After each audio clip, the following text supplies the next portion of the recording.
Shalom. जिवंत गोड येशूच्या नावात आपल्या सर्वांचे मार्गाकरिता प्रकाश कार्यक्रमात सहर्ष स्वागत करीत आहोत.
आजच्या म्हणण्यासाठी देवाचे वचन उत्पत्ती अध्याय 31 38 ते 42 वचने.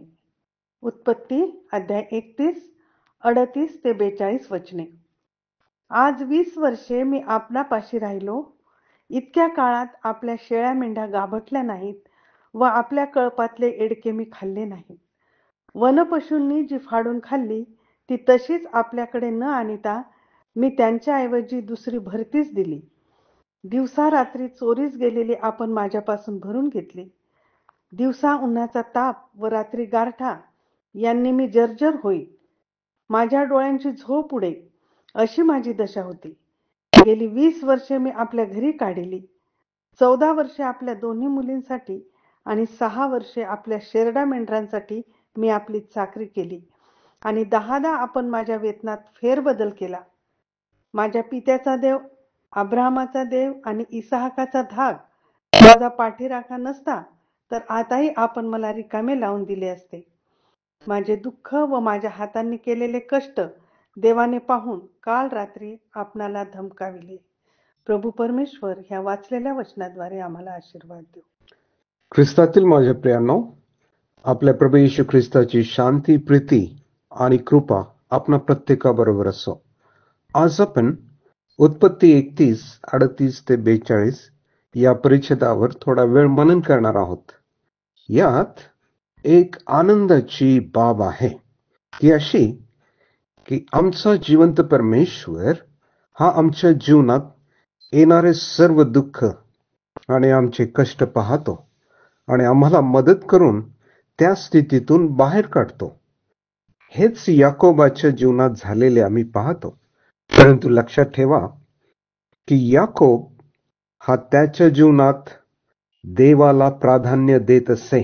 वचन 13 मध्ये आम्ही वाचतो, तो परमेश्वराचे ऐकत असे असं आम्ही वचन 3 आणि 11 ते 13 या वचनांमध्ये वाचतो. तसेच त्याने परमेश्वराची प्रशंसा केली.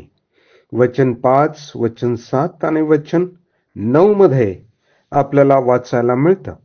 तेव्हा माझ्या प्रियांनो, जे आपण आज ऐकत आहोत. मी तुम्हाला एक प्रश्न विचारू इच्छितो की तुम्ही देखील तुमच्या जीवनात परमेश्वराला प्राधान्य देत आहात काय? परमेश्वराचे ऐकत आहात का? आणि परमेश्वराची प्रशंसा करत आहात काय?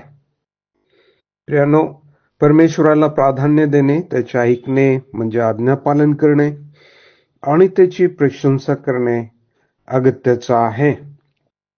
त्याच्या म्हणजेच याकोबाच्या दोन्ही ज्या पत्नी होत्या त्या पत्नींनी देखील परमेश्वराच्या गोष्टींना प्रतिसाद दिलेला हे आम्ही वचन 16 मध्ये वाचतो.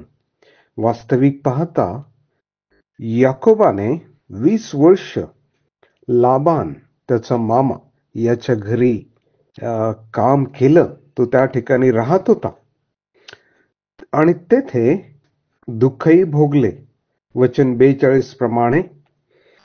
आणि वचन 38 ते 41 या वचनांवरून आम्हाला कळतं की त्याने प्रामाणिकपणे लाबानाची चाकरी केली होती.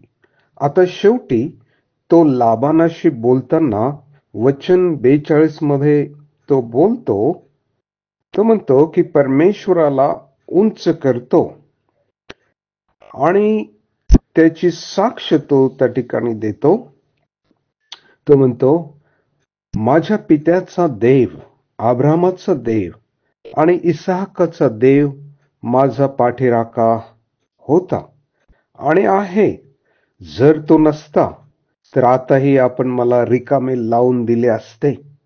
देवानेच माझे दुःख व कष्ट पाहिले आहे, म्हणूनच काल रात्री देवाने तुम्हाला धमकावले आहे वचन 24 प्रमाणे. तेव्हा प्रियानो, आम्ही परमेश्वराला उंच करावे, त्याला प्राधान्य द्यावे, त्याची प्रशंसा करून त्याचे आज्ञापालन करावे. असे वागण्यास प्रभू आपणास सहाय्य करो. प्रार्थना करूया. आमच्या स्वर्गीय पित्या, तू आमचे दुःख व कष्ट पाहतोस, म्हणून आम्ही तुझे आभार मानतो आणि आम्ही तुला शरण येतो. प्रभू, आम्ही तुला प्राधान्य द्यावे, तुझी प्रशंसा करावी, तुझं आज्ञापालन करावं, म्हणून तू आम्हा प्रत्येकाला सहाय्य कर. प्रभू येशू ख्रिस्त आमचं तारणारा याच्या नावात मागतो म्हणून तो ऐक. आमेन.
माझ्या दुःखात माझे सांत्वन हे आहे की तुझे वचन मला नवजीवन देते.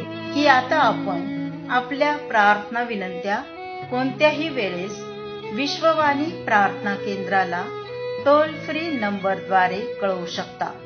आमचा टोल फ्री नंबर 1-800-2700-333. आम्ही आपणासाठी या नंबरवर प्रार्थना करण्यास उपलब्ध आहोत. धन्यवाद.